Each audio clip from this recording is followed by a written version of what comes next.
Welcome, everybody, to a live broadcast of the Main Street Business Podcast Open Forum.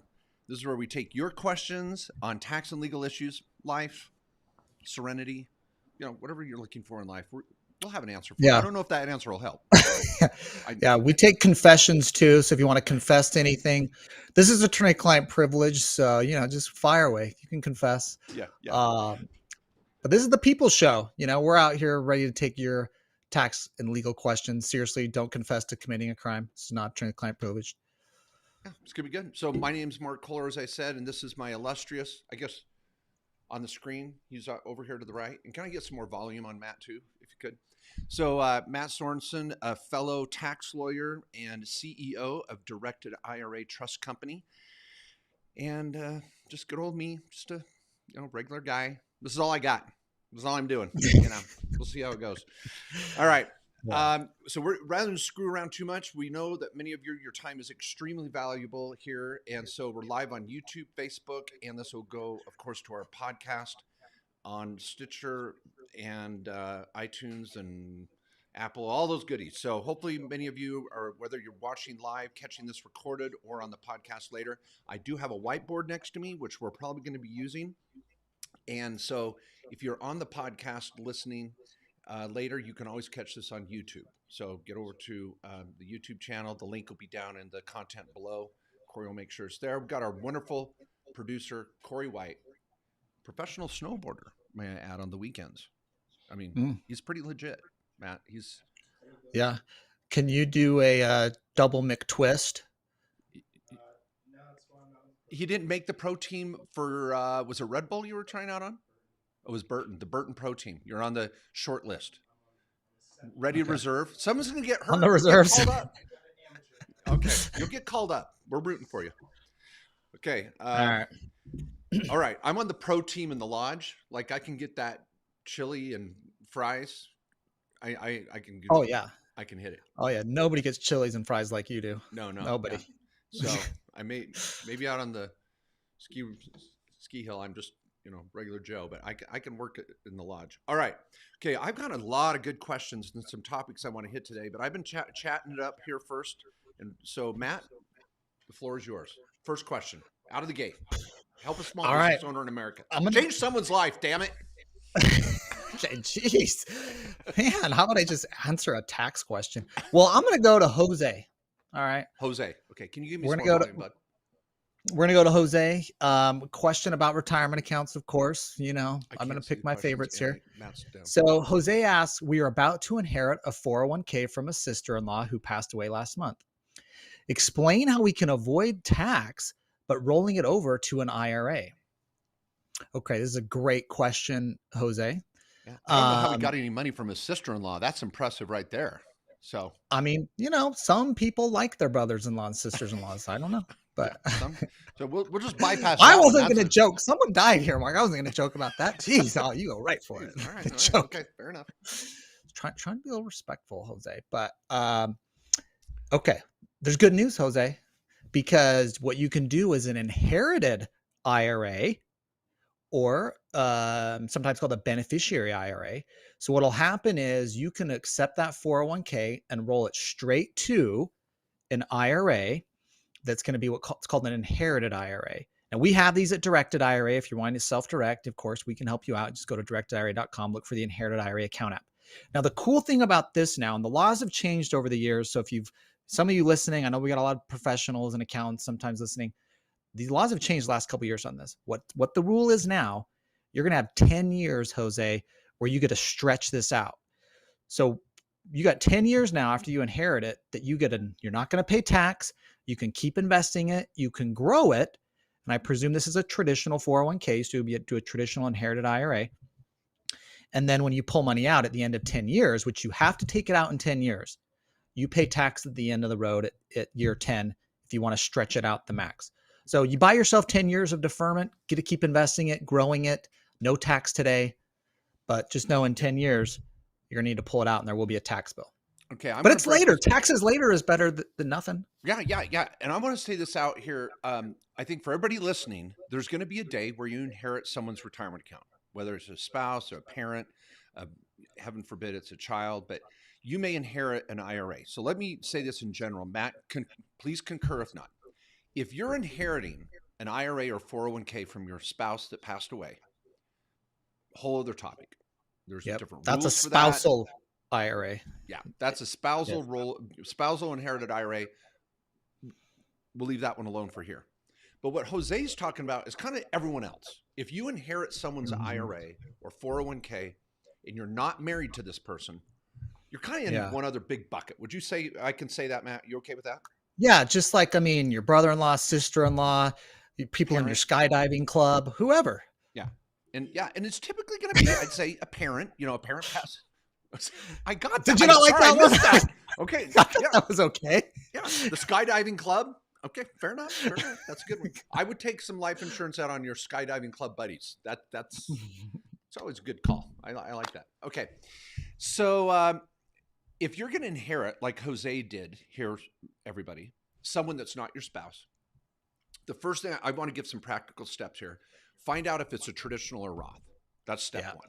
Find out if it's traditional or Roth, whether it's a 401k, a SEP, a simple, a pension, a IRA, whatever the hell it is. Number one, find out if it's a traditional or Roth. Step two, you're going to go open an inherited IRA, whether it's traditional or Roth.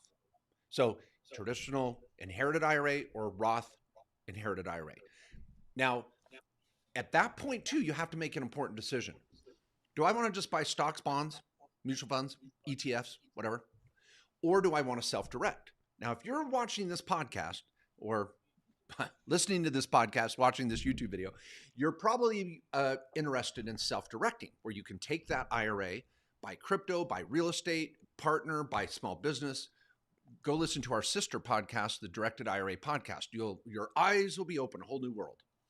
So if you're going to self-direct, at the same time you go to open that account, you want to say, should I go to TD Ameritrade or should I go to Directed IRA in that example? So if you say, I want to self-direct, open your inherited traditional or your inherited Roth at selfdirectedira.com. And there you go. So, I should say directedira.com, sorry. So you can open your self-directed account.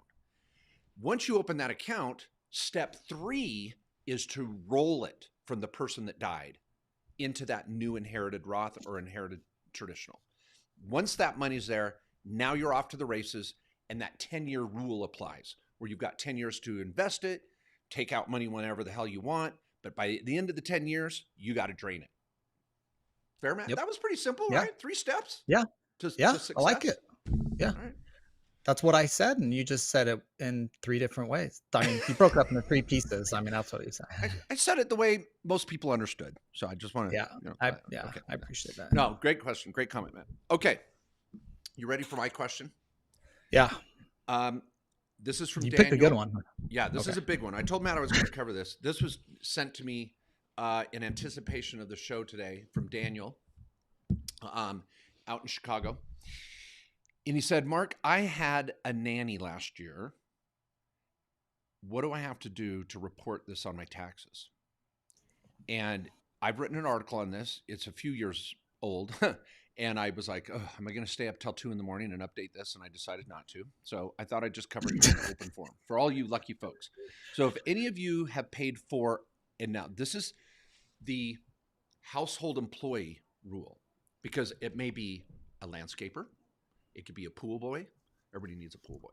It could be a cook. It could be a home manager. It could be a nanny. So any of those household employees, you just can't pay them under the table, especially if you want to run for office someday. Right. And you've got to report some taxes here. Now, you may say, the first question I always get is, well, is it a write-off? No, it is not a write-off, because it is a personal benefit in your life to have this household employee. But you can't just pay them under the table, and you can't just give them a 1099. Big problems. So the rule is you need to issue them a W-2 if you paid them more than $1,000.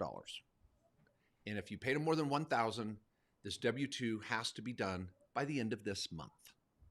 And so you're going to want to get a hold of a payroll service company and make sure that that W-2 is issued. Now, there's a big fork in the road at this moment, because you're going to say, oh, I never withheld from them. If you did not, you're going to be doing their withholding and the match at 15.3%, essentially. There'll also be FUTA involved, federal unemployment. So you're going to have to, so if you paid someone $10,000, you're going to be out $1,500 in FICA that you're going to have to submit on their behalf. Now, you still give them a W-2 for their gross wages, and they're going to take that and run it off into the sunset and file their own taxes. But I'm not going to get into the minutia, meaning the details here, but when you file that W-2, the payroll service company has to know that you're going to be paying that FICA, and you're going to do it on Schedule H on your 1040. So you're not going to make a deposit when you do the W-2, W-3 thing. You're going to do it on a Schedule H with your 1040 and pay your share for having a household employee. Now, that's the general rule. Some of you are like, oh my gosh, my brain's about to explode. Be patient. I just wanted to bring that up and say, you got 2 weeks to deal with this. It's got to be done by the end of the month, and your accountant needs to know about it on Schedule H, and you also need to make sure that your W-2 is issued. Now, I've got it. Two of our attorneys here in the studio with us, Steph and Katie. I know, Steph, you've got a little more experience with the Schedule H. Did I nail it, or anything you'd add?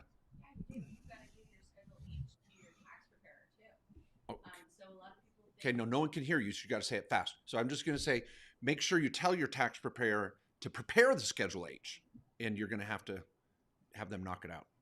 But we're good. I wasn't wrong on anything. Okay. Next time you can sit up here and just freaking run with it. I love it. Okay. Anything, Katie? You're feeling it? Okay. All right. What I would say is, I think what makes most sense, even if you have an accountant that does your tax return, you may want to use a nanny payroll service. There's payroll services, because a lot of them will do like you can approve their hours. They'll submit their hours. You approve them. It cuts the paycheck. It'll just ACH out of your account. It'll pay them. It'll do the withholding for you, and it's going to issue them the W-2 at the end of the year. Rather than many of you small business owners who use an accountant, or your real estate investors and crypto investors, you have your CPA or account. This might be a little added thing, but you get the nice thing of this process, the ACH, it's coming out every paycheck, it's getting withheld. It's its own little separate thing where you are approving their hours too.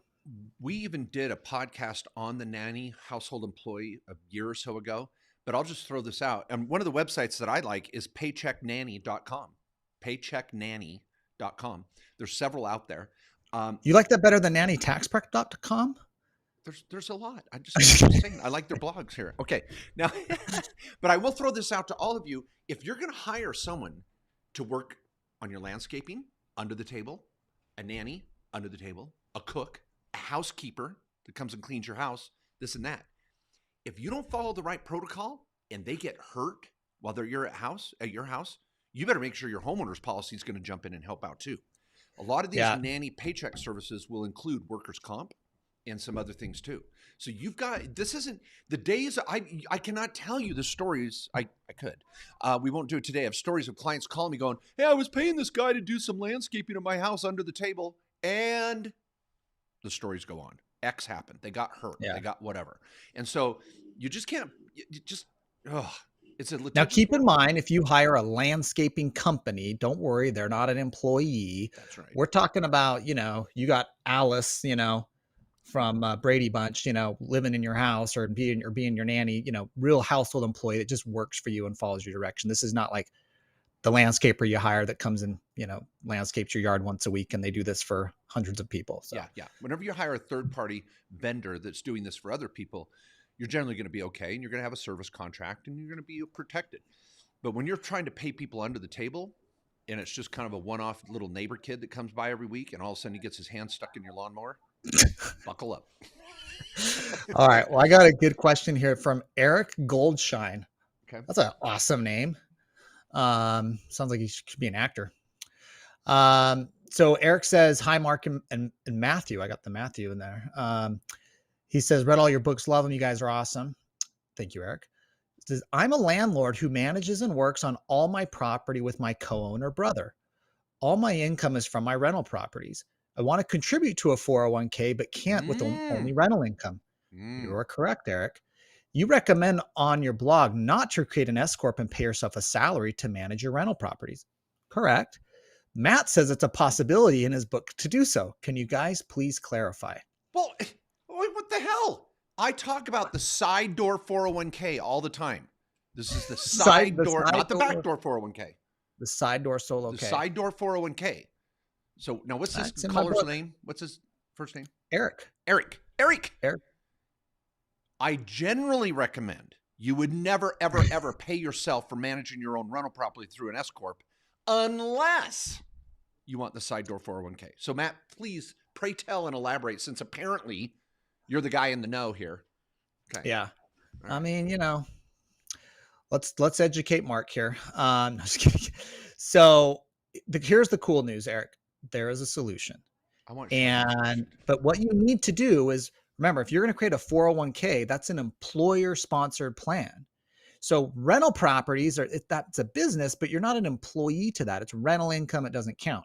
So what we'll do is we'll set up a management company. It may be an S Corp. It may just be a sole proprietorship here. But your rental income properties, you're going to pay a management fee and take an expense, and you're going to pick it up as income in your management company. Now, again, this could be a sole prop or S Corp, but that's a secondary issue. This management company, you're an employee of. That management company is going to receive this income for services it's receiving to manage your rentals. Now you're in business. Now you can adopt a solo K for yourself because you're such a great employee. And you can start doing the solo K, making contributions, rolling over other funds.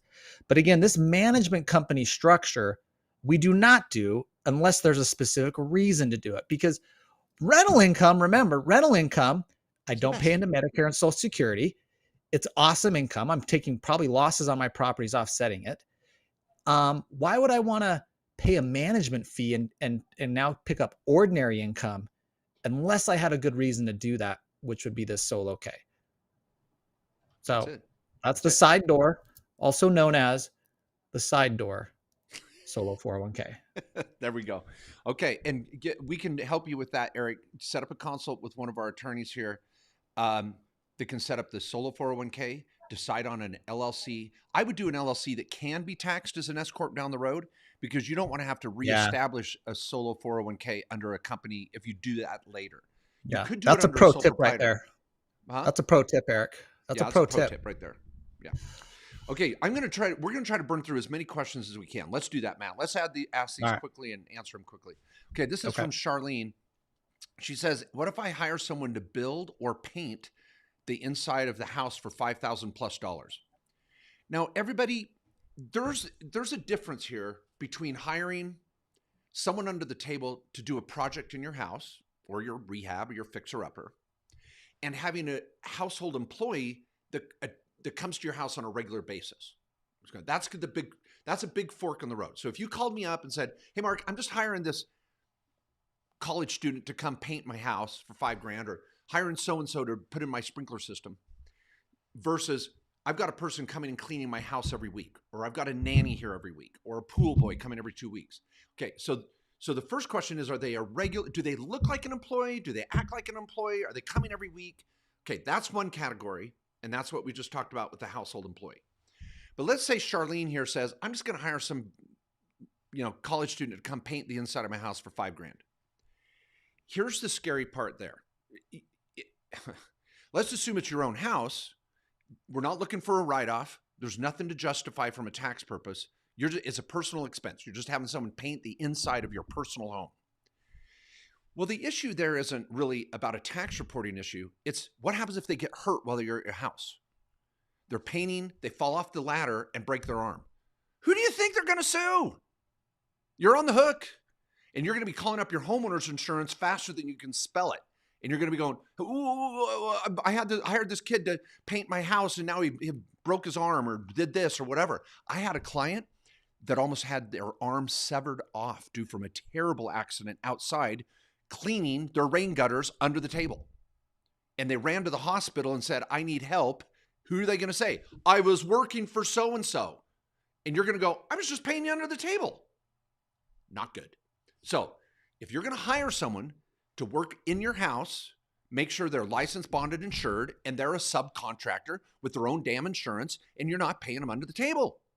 Now, Charlene, if you're having someone work on your rental property and now you want a tax write-off for paying someone to work in your rental property, you're going to be kicking out a 1099. And they're not going to want a 1099.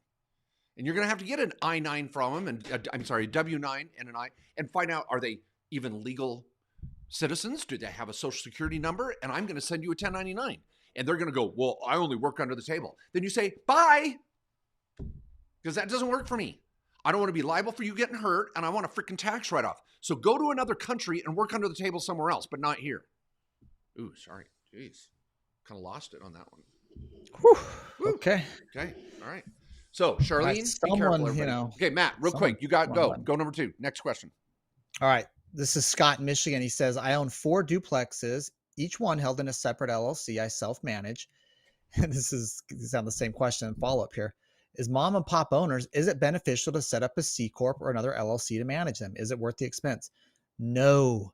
Scott, this is basically the last question of Eric's, which is, we only do that if we want to do the solo K. So don't worry about the management company. There's no benefit to do it. There's no tax benefit. There's no asset protection benefit unless you're trying to contribute to the solo K. Yeah. Just keep those LLCs for asset protection. I like how you're doing them separate. And some freaking company might recommend a C Corp in Nevada or Wyoming, and we'll do unlimited LLCs for you for X dollars and blah, blah, blah, blah, blah. Not good. Okay. Now, I'm going to diagram that. We need to use the whiteboard. Corey, I'm going to the whiteboard. Okay. So for those that are on YouTube here, we got to start with our trifecta, which we love, right, everybody?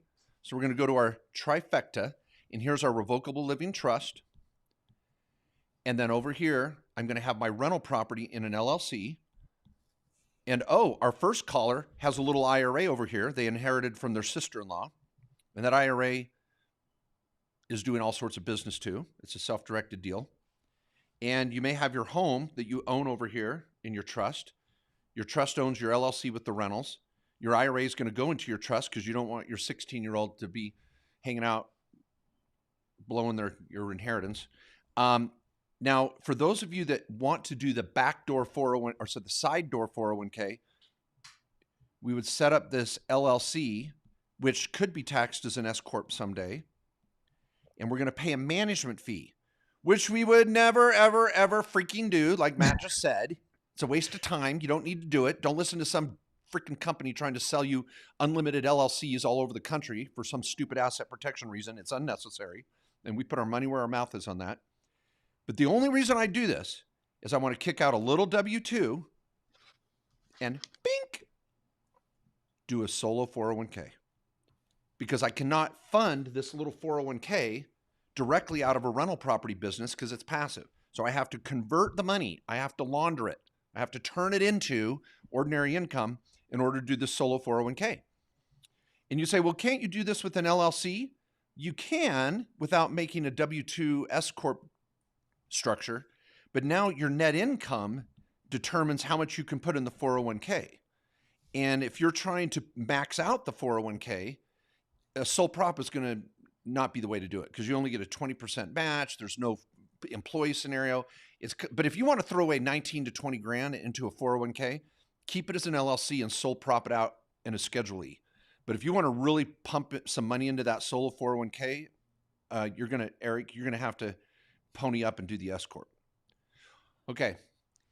All right. Okay. Matt, I got a question for you. It's Jorge, and I liked Jorge's question. Okay. He said, I have an LLC, but I make more money with day trading. Any advice? Okay. So if you're a trader, you can claim trader status if you want to. There's pros and cons to doing this, but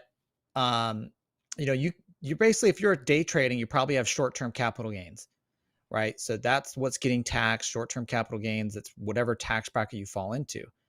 Now, some people say, well, I want to be in the business of doing this. I want to write off my home office. I want to write off this workshop I went to. And if I'm just trading and it's just short-term capital gains, I don't get to expense all that stuff, but I want to expense all this stuff. This is my business. Okay. Well, you can create an entity. You could have that LLC taxed as an S Corp. You use the exact same LLC you have and we'll call this business income because you're in the business of trading. Now, sure, I get to expense all this stuff, these expenses to my trading income, the workshop I go to, the business meetings I have, the home office deduction, all this great stuff. But now I'm paying, I got ordinary income, and I got to do the salary dividend split that we talk about with an S corp. So, and we may need to get into that S corp for those if there's questions on that. But I don't know. The trading is tough because on the one hand, I know people want to write off the expenses, but they have to consider it a business to do that, not just short-term capital gain income. But once you claim it as a business income, now it's going to kick out with self-employment tax on it, unless you do the salary dividend split in the S corp, but you're still going to have some self-employment tax on the salary. So that's a tough one. That's one I don't think there's a clear answer, but you do have options. I get with one of the tax lawyers on nailing that in your situation. How much expenses do you really have? Why are you trying to get that business status? Now, Matt, since we're live, I'm going to do a little correction on your comment. And I was just confirming, if you're watching on YouTube, you could see me off camera talking to Steph over here. Day trader status, if you're able to elect that, see, there's got to be certain criteria. Okay, now let's back up. Jorge is asking about, do I need an LLC? Hell no.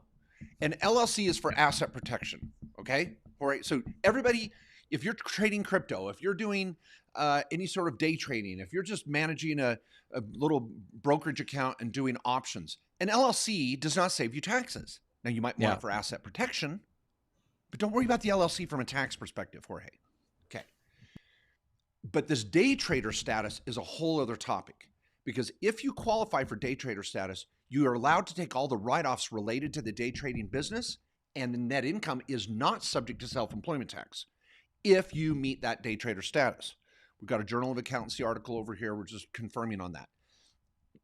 But then you've got other issues of, well, now I want to fund a 401k and I want to maybe do a retirement plan contribution. And so you're kind of in this weird day trader status of, you get some perks, but then you're still, are you really a business? Are you not? And do I get to create a solo 401k? Should I kick out a W-2? And so I would just really, really recommend any of you that are trying to claim day trader status, don't think it's the get all end all. I know that you go to conferences and people are like, oh, you need to be a day trader and then you can take write-offs for this and that. Well, they don't explain the back end of how it can't be always the pot of gold at the end of the rainbow you think it is. So talk to your tax advisor, make sure you're claiming that day trader status properly, that you qualify, and what the ramifications of it are. All right. I do have a good question from Tish in Iowa. Leave mine up here too, Corey. Go ahead. All right. She says, how does and maybe Tish is an accountant, let's see here, but she says, how does an S corp establish ownership of an LLC? And how do I report multiple LLC incomes through one S corp? Ooh. For example, my client runs a barber shop, a lawn care business, and recently got into home building. Oh, I love this client. Yeah. And works as a general contractor. How do I link, the general contractor that has a barber shop? I mean, I get the lawn care business, but this is pretty cool. This is a true he's not renaissance. Cutting hair. He just invested in it. You know, he's cutting hair and lawns, baby. Wow. Okay. So how do I link all of the LLCs to the S corp and report revenue? All right. So Mark's going to be diagramming this here. And by the way, Mark and I play a mean game of Pictionary. So anybody want to challenge us, good luck. Yeah. All right. So what you want to do is you're going to have one S corp, Tish, and we always want to have one S corp. Mark has one S corp. I have one S corp, but the S corp is going to own each of these separate LLCs. Now, I like these LLCs being separate, and look at the diagram here. And for those on the podcast, we have the S corp, which is owned by you or your trust, and then the S corp itself owns each of these separate LLCs. Like the contractor business or the home building business, I want that in a separate LLC for liability protection. Maybe it's got a separate of different employees or subcontractors I work with. I mean, I don't want the liability bleeding into the barber shop or the other stuff you got going. So let's have that as a separate LLC. And you may have employees up there you're paying out of that LLC. All right, you're going to have separate expenses up there you're expensing out of that LLC. But the profits to you as the business owner, you're not getting a check out of that LLC. That's the profits are dropping down to your S corp, which you're just going to transfer money from your LLC account to your S corp account, or write a check from the LLC to your S corp. Then you pay yourself as the business owner out of your S corp, which is the same process you're going to do on the barber shop and everything else. And you may have income go directly into that S corp. I don't know, but you're going to get paid as the business owner out of the S corp. You're going to get a W-2 and a K-1 for your share of the profits. You're going to do your salary, dividend, or net profit split there. But we want those separate entities for liability protection. They got separate businesses and purposes, really. So I kind of like the structure there, separating them out for liability, but they're all going to flow down. Now, how do you establish that ownership? It's just a membership transfer. So just if they own those LLCs right now personally, just do a membership transfer or an assignment of ownership of the LLC. It's a one-page document that says, John Smith, who owns it now, hereby assigns his 100% ownership in Barbershop LLC to ABC Inc., the S corp. And there, you don't have to file it in a lot of states because the membership's generally not disclosed at the state level, but you do need an actual legal document internally transferring the ownership. Okay. And That's the Matt, steps. excellent explanation. But I've got to add some bells and whistles. And everybody, I'm hoping most of you are able to get over to YouTube and watch this, especially if you're on the road listening to the podcast. I can't do it justice with trying to do this without the whiteboard. Several issues. What happens is we say this, and some of you go out and try to do this on your own.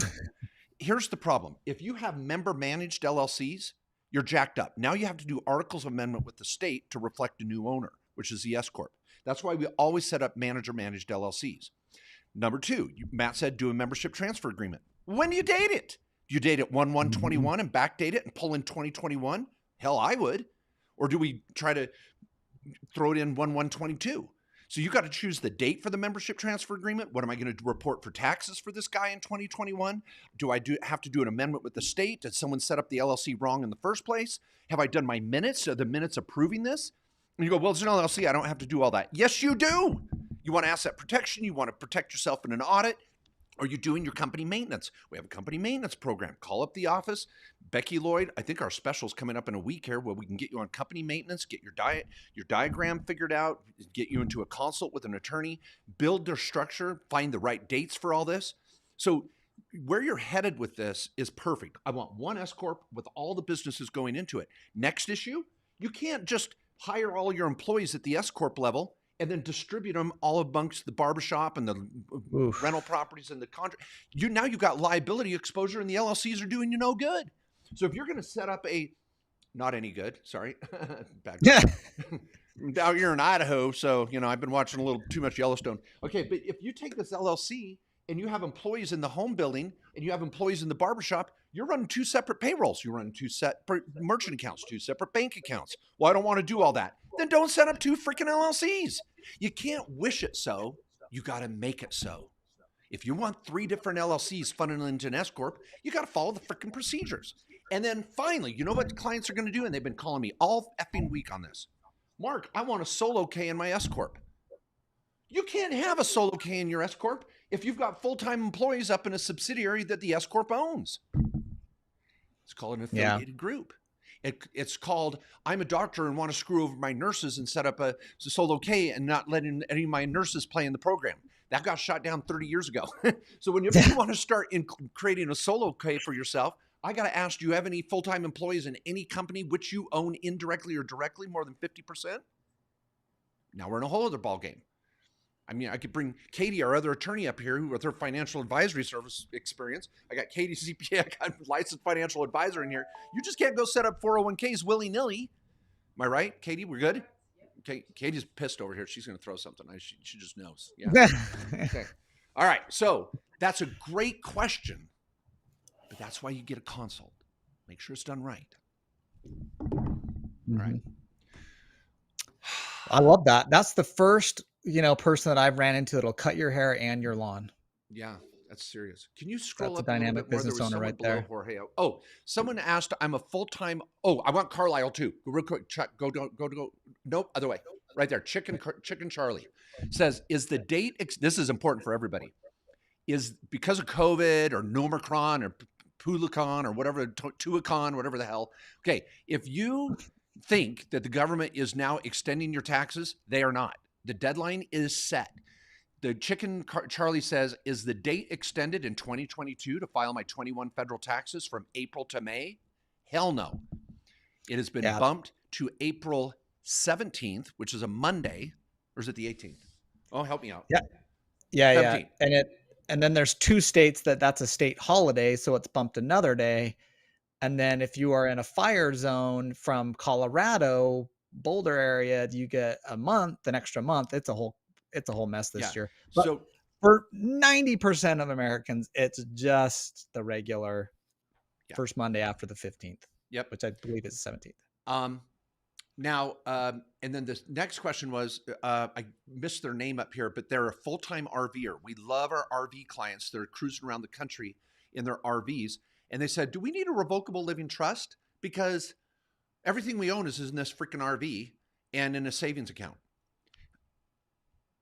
That's a fair question. I hope you at least have wills. But here's why the revocable living trust still could be very, very important. So a lot of people go, well, I don't have anything. I don't need a trust. Do you have any life insurance?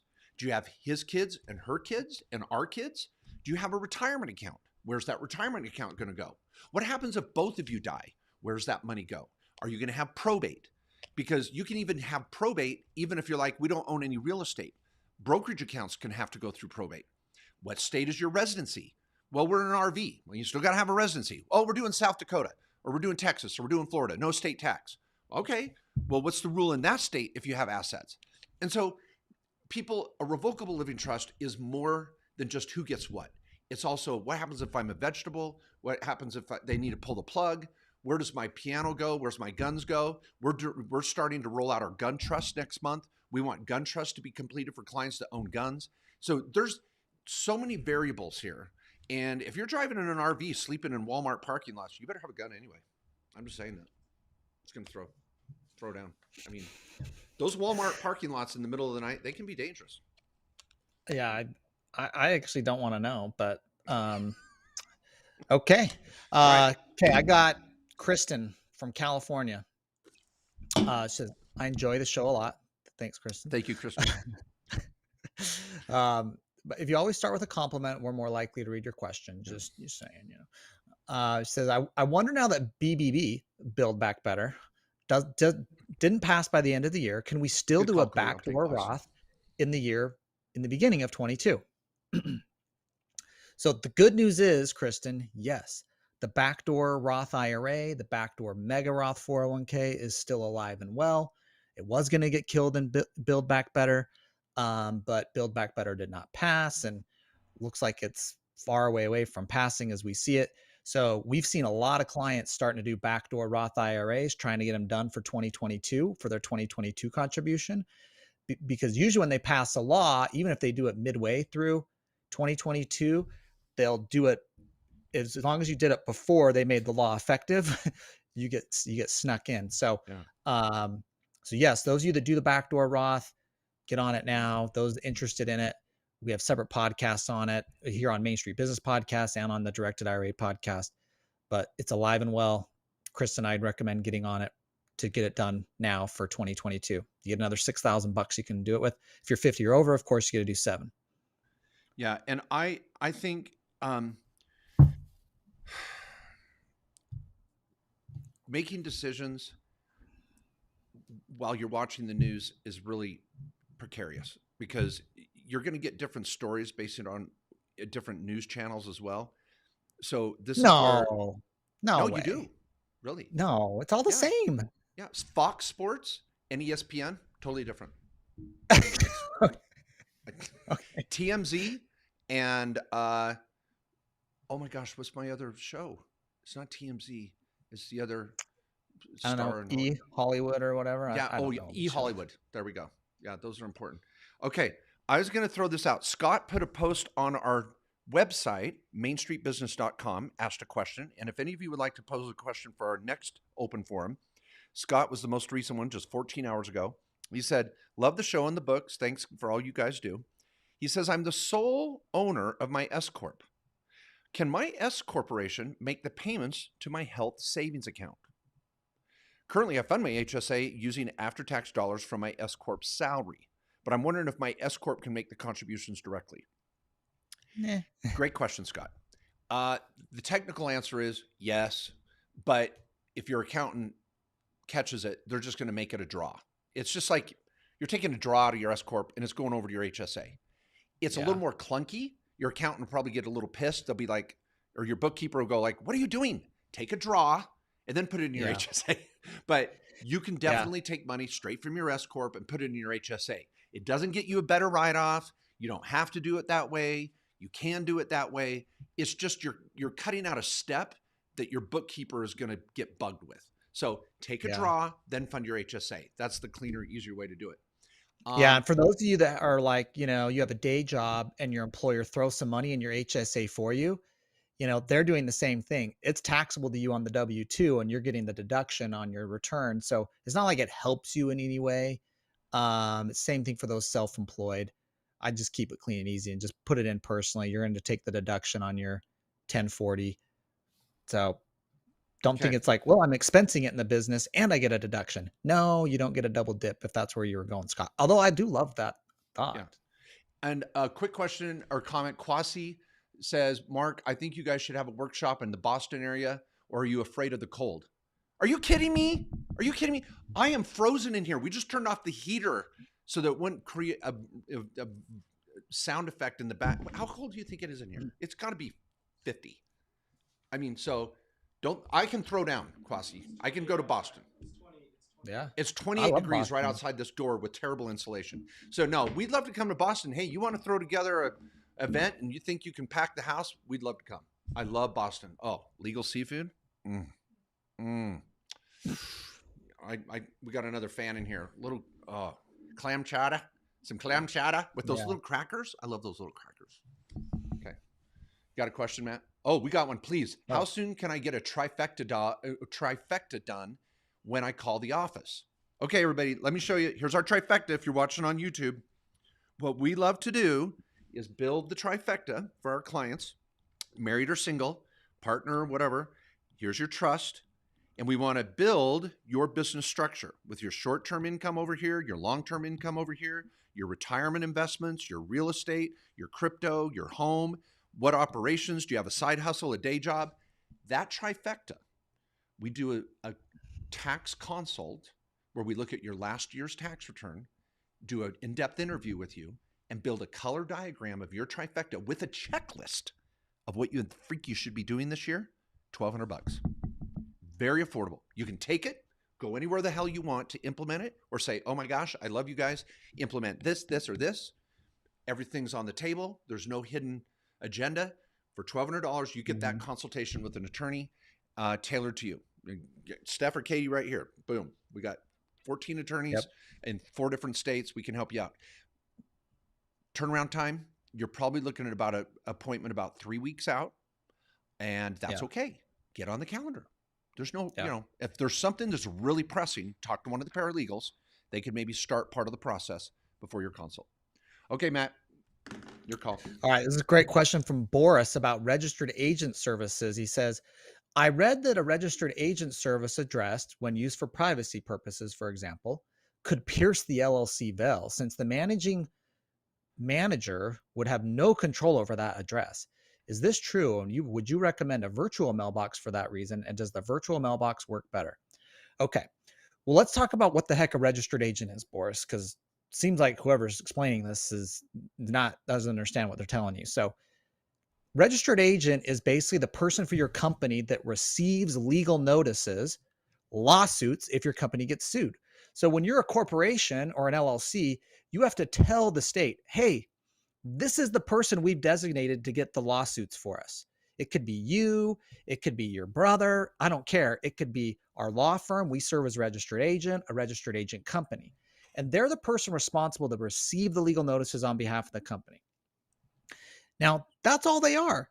They have to have an address in the state that can't be a P.O. box. They have to have an actual physical address in the state of the company. So if you have a Arizona LLC and you live in California, you're going to need an address in Arizona to be as registered agent. And like our law firm address could be that, and we could be your registered agent here. And we do it in all 50 states for clients as a registered agent service. And this is the same if you're using a separate company. But that is not going to affect your corporate veil. That's not going to affect asset protection. That's just following a corporate requirement that every state has of here's who get our legal notices. So it doesn't have to be you. So don't stress about that. I think whoever's explaining this to you is maybe trying to sell you something. Using a registered agent service is totally fine. Every large company, go look at every Fortune 500 company, they use a registered agent company or their law firm. They are not on there. They don't put the owner of that business on there or their president or CEO. Okay, it's a registered agent company or their law firm that is the registered agent. Don't worry about that. That's actually recommended, I would say. The second thing, a virtual mailbox. Now we have a service for this, a mail forwarding virtual mailbox service. That was This is my really idea. just for privacy. Sorry, This did was someone Mark's say something? idea. Sorry, what? Someone say? Okay. Let me say there's few things Mark and I have disagreed on in the management of the firm. I was not a fan of the virtual mailbox service. This was part of the Mark Kohler genius. There's many moments of Mark Kohler genius, and this was one of them. And let me just say, I was There's wrong. not many. There's not many I can claim. I mean, I was soda in wrong. the fridge and mail forwarding. That's all I got. But the and there's other places to do a virtual mailbox, but basically this is, let me list an address to get mail, because a lot of states you can't list like the registered agent company or even us won't let you list their address for mailing purposes. They don't want all your freaking mail. That's just for legal notices. So a lot of instances you'll need to list a separate mailing address, which could be your address or it could just be a PO box. Or you can use a virtual mailbox service like us where we'll receive your mail in our Utah law firm office. It gets scanned into a folder for you. It creates some privacy for you. It's a great service for those looking for privacy, or that just, maybe you're on the road a lot or you live in multiple locations. You don't have an actual physical office and someone there getting your stuff. It's a nice service for you. And again, this is not going to have any piercing the corporate veil. This is a convenience for you. And it also creates some privacy so that your personal address, if you don't have a separate office address, is not listed. Yep, I love it. Okay, David says, thanks everybody for participating. This is so fun. Where are we at on time? Maybe 5 more minutes or so. I just want to say thanks to all of you that are regular viewers on YouTube or listeners on the podcast. We love this, and we wake up every day thinking we're going to help someone better live their American dream, and it's what keeps us going. And for all of you to participate and then share this link and let other people know that you can get straight, simple answers regarding your tax and legal structure. And I know we're only answering maybe 1% of the questions flying in today. I am so sorry. We'll keep trying to do the best we can. I'll say this, tomorrow, Thursday, 4 o'clock Mountain, and that's every Thursday at 4 o'clock Mountain, I am going live on YouTube. Now, Matt's so damn busy, I can't always get him to join the show, but I'll try tomorrow. But if not, I'll grab one of the other lawyers and I'll be here live tomorrow at 4 on Facebook and YouTube. So if you want to come back tomorrow, give it another shot if we didn't get to your question. David says, solo side gig, now bringing in 30 to 40 grand a month. Woo! I thought he was going to say 30, 40 grand a year. Sounds like an Uber driver, but no, 30 to 40 grand a month. That's one hell of a side gig. All right. How can I use real estate Make that your main gig? Yeah, that's a big main gig for a lot of people. How can I use real estate investments with pre-tax business funds?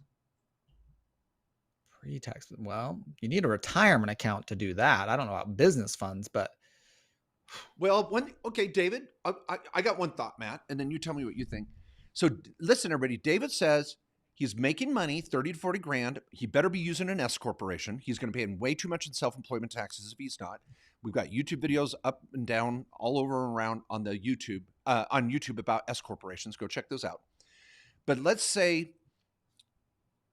he says he wants to use pre-tax dollars to do real estate investing. Now, I'm going to give option 1. Matt, you come up with, there's 2 or 3 other options. I'll just go option 1. Matt and I have often said, and we've lived this principle ourselves, your first best rental property is one where you're already paying rent. So if you have a small business and you're paying rent for any sort of space, whether it's a storage unit to a commercial strip mall or whatever, anywhere in between, the first pre-tax strategy you could use is buying your own property to rent to your business. Now you're getting a write-off at the S-Corp level for rent, and you're going to be a little aggressive on the rent. You can't go too overboard.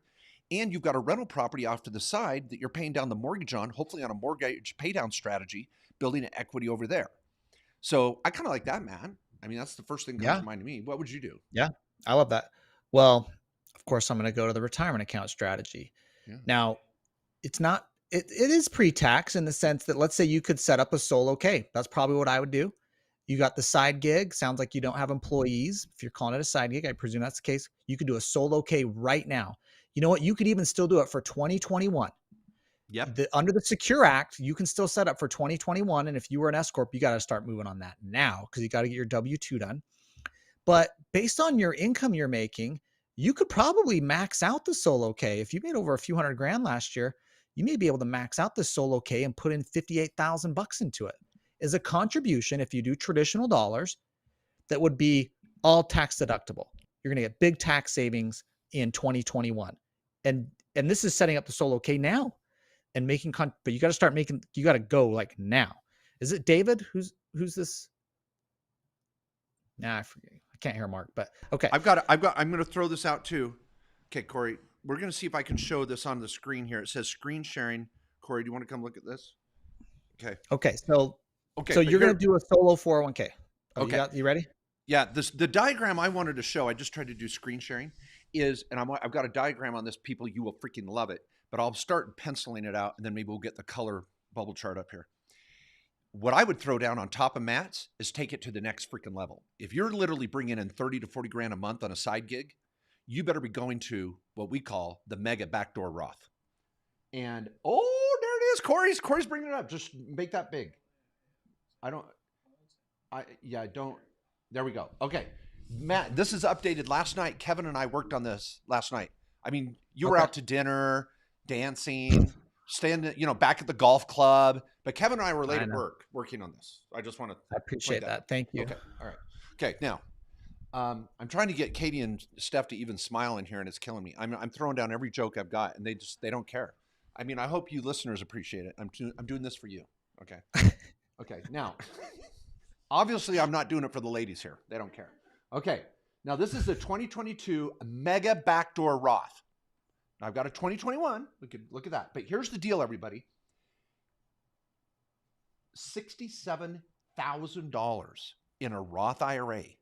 So what the question was, could I do a pre-tax strategy? Matt was saying set up a solo 401k. Let's convert it to Roth and go buy rental properties like an Airbnb in a mega backdoor Roth strategy. So here's how you would do it. You'd set up your individual IRA right here, $6,000. Now I'm going to assume, what's our client's name, our questionnaires name, Matt? I thought it was David. David? Okay, so David, if he's making 30 to 40 grand a month, he's already going to have to do a backdoor Roth because he's got too high of income. So he's going to do a $6,000 contribution, convert it to Roth. There's 6. Boom. Then with the solo 401k, this year you can do $20,500. Boom. Done.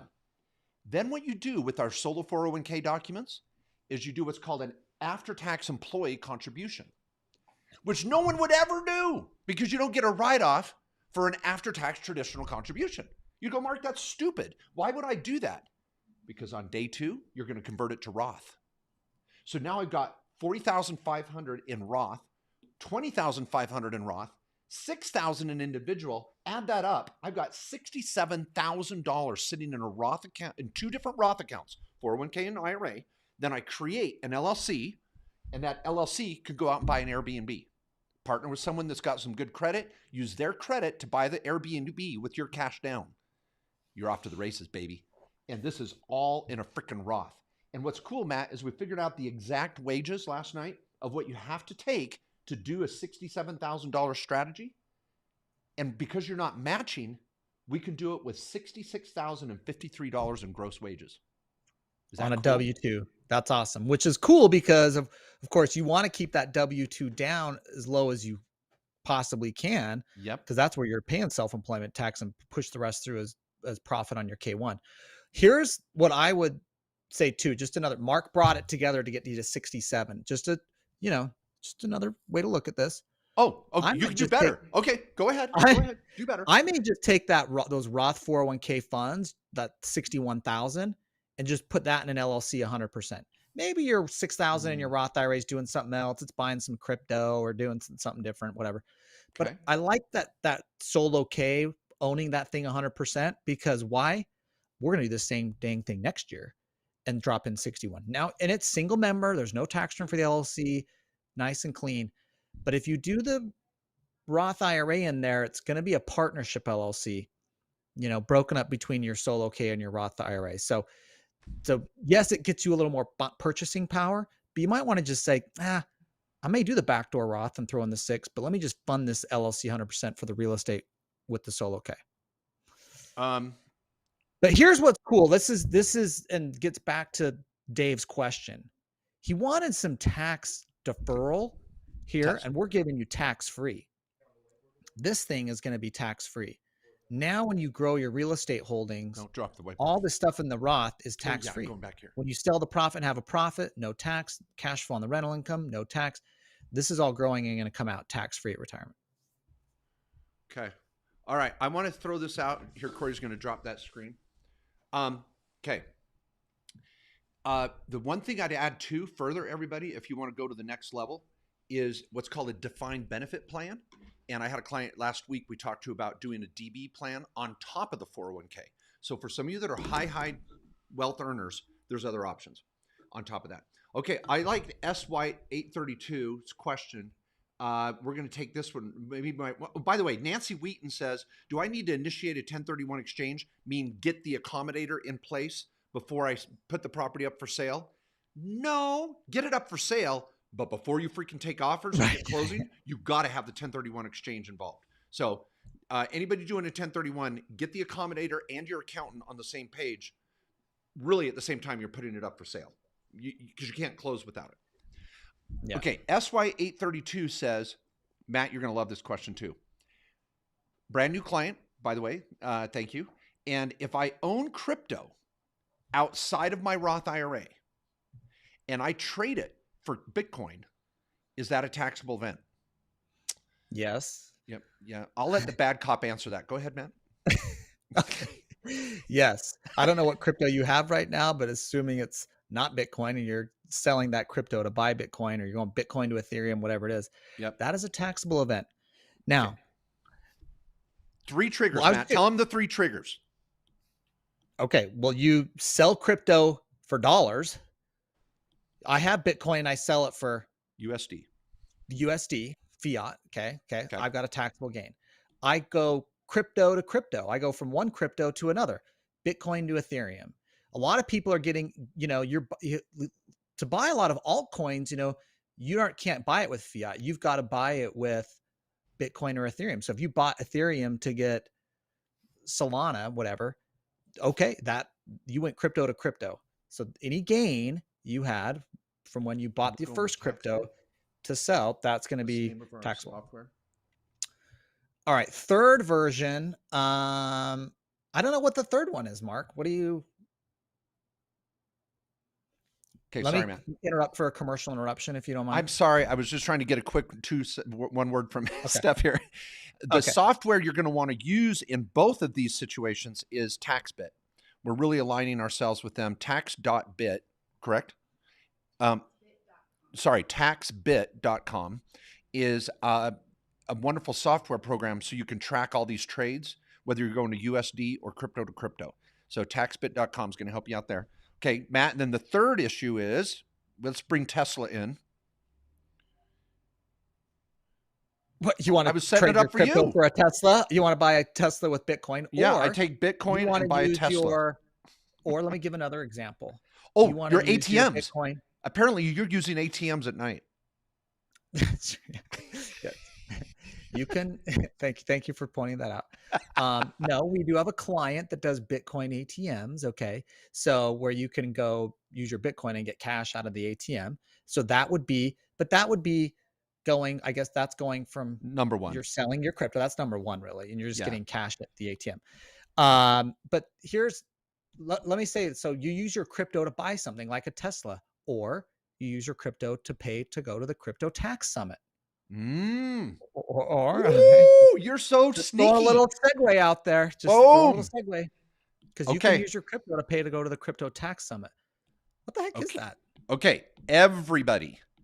January 29th in Phoenix, Arizona. We sent out an email literally an hour ago. If some of you have not seen the email, Don't worry, get to your junk and find it, or just literally go to www.cryptotaxsummit.com.